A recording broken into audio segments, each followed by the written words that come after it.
মোল্লার ফাঁসি চাই। সন্দেশখালী কাণ্ডে শেখ শাহজাহান ও কাদের মোল্লার ফাঁসির দাবিতে বিজেপির র্যালি। সন্দেশখালীর ঘটনাকে কেন্দ্র করে শেখ শাহজাহান ও তার ঘনিষ্ঠ কাদের মোল্লার ফাঁসির দাবিতে র্যালি করল বিজেপি কর্মী সমর্থকেরা। মিনাখা বিধানসভার অন্তর্গত ঘুষিঘাটা বাজার এলাকায় এই র্যালি অনুষ্ঠিত হয়।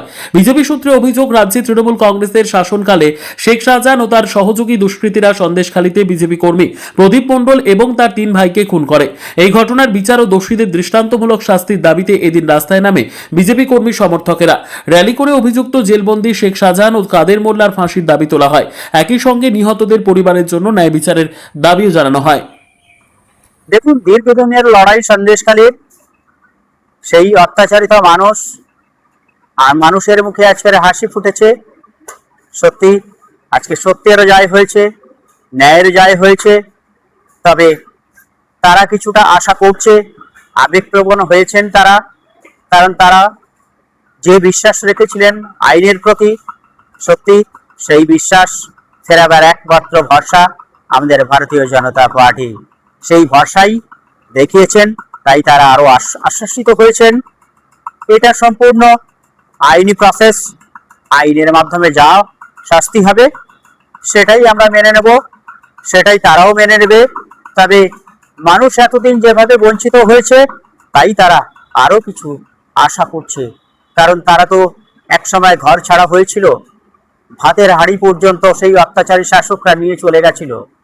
তাই সেই অত্যাচারী মানুষের মুখে আজকে সেই ফাঁসির দাবি উঠেছে। এটা ফাঁসির দাবি ওঠাটাও অলৌকিক নয়, তাদের প্রত্যাশাটাও একদম আমি সঠিক বলে মনে করি। তবে আইনের পথেই চলবে, আইনের উপরে, আইন সবার উপরে।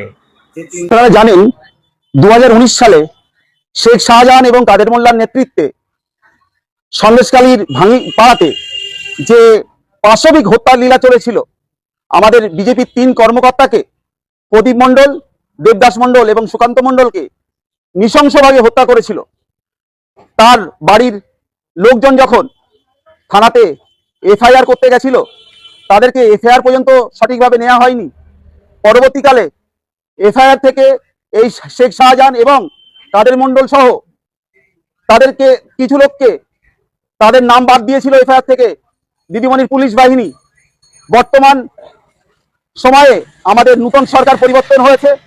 মাননীয় শ্রী শুভেন্দু অধিকারী মহাশয় বলেছেন যে নূতন সরকার পরিবর্তনের সঙ্গে সঙ্গে এই সন্দেশখালীর বিচার উনি করবেন। 1 মাস হয়নি, এর বিচার অটোমেটিক্যালি শুরু হয়ে গেছে। কাদের মোল্লা সহ 10 জনকে পুলিশ হেফাজত দিয়েছে, সিবিআই তদন্তের মাধ্যমে এদের পুলিশ হেফাজত হয়েছে।